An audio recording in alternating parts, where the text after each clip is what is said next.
Baru-baru ini viral di sosial media curhat seorang mahasiswa di Palembang yang mengeluhkan denda 20% bagi yang telat membayar uang skripsi. Meski tak menyebutkan nama kampus yang dimaksud, namun belakangan terungkap curhat tersebut ditujukan kepada kampus Universitas Kadar Bangsa atau UKB Palembang.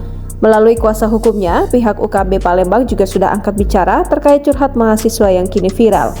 Diketahui curhat ini viral setelah seseorang menuliskan keluh kesahnya terkait denda 20% bagi mahasiswa yang telat membayar uang skripsi di kampusnya.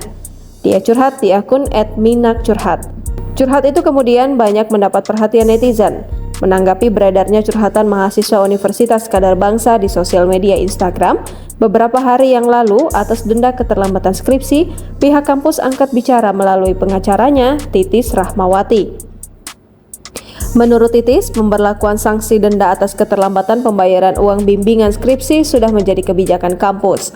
Pemberlakuan denda itu sudah melalui kajian yang mendalam. Titis menambahkan, penerapan sanksi denda keterlambatan pembayaran kepada mahasiswa UKB didasarkan pada surat edaran rektor.